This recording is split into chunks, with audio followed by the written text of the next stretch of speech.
Something is wrong with you. You've been told that. Maybe not in those exact words. Maybe it was, "Why are you so quiet?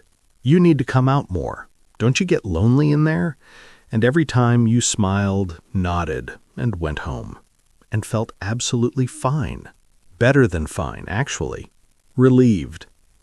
What if I told you that wasn't a flaw?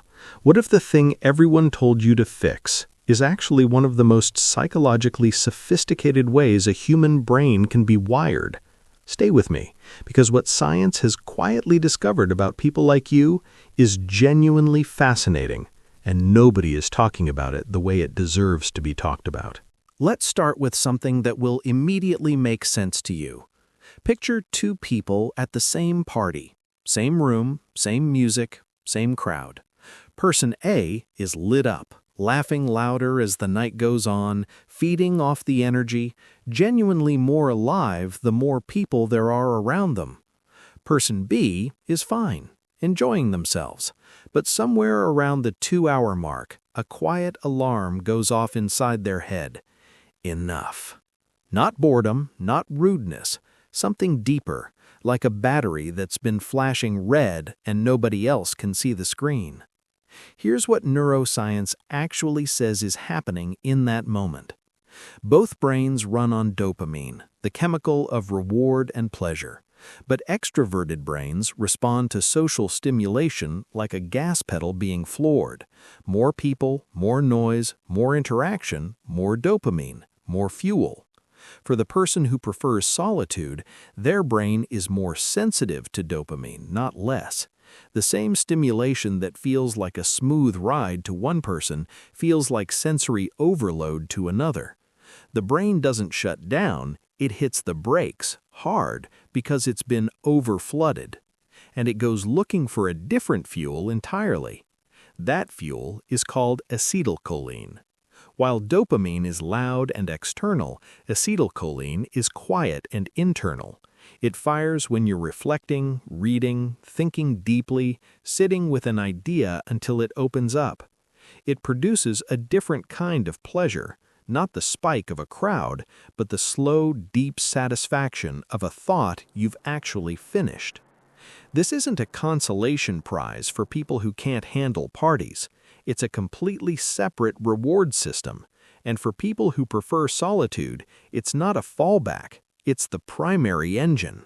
Here's where it gets genuinely strange and wonderful. When you're alone, not doing anything specific, just existing, your brain doesn't rest. It activates. There's a network of brain regions neuroscientists call the default mode network, and it only switches on when external stimulation goes quiet. It's responsible for introspection, connecting memories, imagining the future, processing emotions, building your sense of who you are. Think about where your best ideas come from.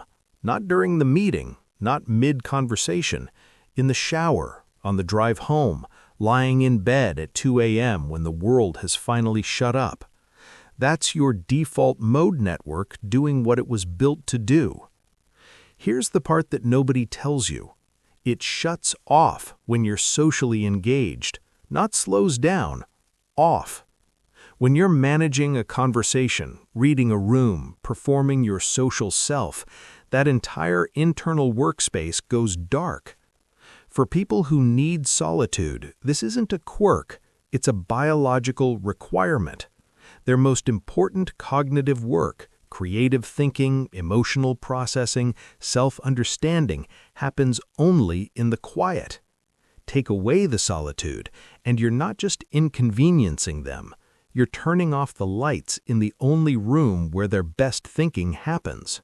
Now, here's the plot twist the psychology world didn't see coming. We've spent decades assuming that people who prefer solitude are simply introverts. The whole extroverts get energy from people, introverts get energy from alone time model. Clean, simple, everywhere. It's also incomplete. Research published in the Journal of Personality in 2024 broke introversion open into something far more layered. There are people who prefer solitude because large social gatherings drain them. That's one type. But there's a second, distinct group, thinking introverts. People who crave aloneness, not to escape people, but because their inner world is genuinely more interesting to them than most external environments. These people aren't avoiding life, they're living it internally, at a depth and richness that the surface level of social interaction simply can't match. And here's the real kicker.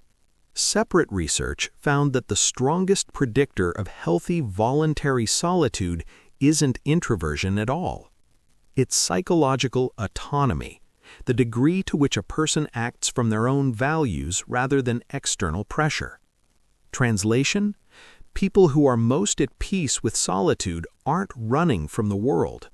They've built such a solid relationship with themselves that they don't need the world's constant validation to feel okay. That's not isolation, that's independence. And there's a massive difference. I need to tell you something that's going to sound backwards. The people who are most selective about their time, who cancel plans without guilt, who go weeks without needing to see anyone, often have the most meaningful relationships of anyone in the room. Think about it. When your social energy is finite and you know it, you spend it like it's rare. You don't waste it on people who drain you. You don't maintain relationships out of obligation. You choose the people who actually matter, and then you show up for them in a way that people pleasers spread thin across 50 half-friendships never can. Solitude seekers are the friends who remember what you said 3 months ago, who notice when something's off before you've said a word, who, when they give you their time, are actually there. Not scrolling, not performing, not halfway somewhere else in their head. The British Journal of Psychology found that people comfortable with solitude show higher levels of psychological adjustment. They're not clinging to relationships out of fear of being alone. They're choosing them. And chosen love? It hits different. Here's the final piece, and this one I want you to sit with. People who prefer solitude are often painted as passive, hiding, waiting for life to happen. The opposite is true. Psychologist Mihaly Csikszentmihalyi, the man who spent his career studying peak human experience, found that individuals most comfortable with solitude tend to have the richest inner lives of anyone he studied. They're not staring at the wall, they're building things inside their heads. Following ideas, processing pain into understanding, turning raw experience into something they can use. The novelist finishing a chapter at midnight, the engineer who solves the problem on a walk, the quiet one in the meeting who says nothing for 45 minutes and then says the one thing that changes everything. These aren't people who checked out of life. They're people who found a deeper level of it. So the next time you cancel plans and feel relief, the next time you sit in your car for 10 minutes before going inside, the next time someone asks why you're so quiet and you don't have an answer that fits in a sentence, remember this: you are not broken. You are not lonely. You are not missing out. You're running on a different system, a slower, deeper, more internal one. And in a world that mistakes volume for value, the people who know how to be still are carrying something the rest of the world hasn't figured out how to hold yet.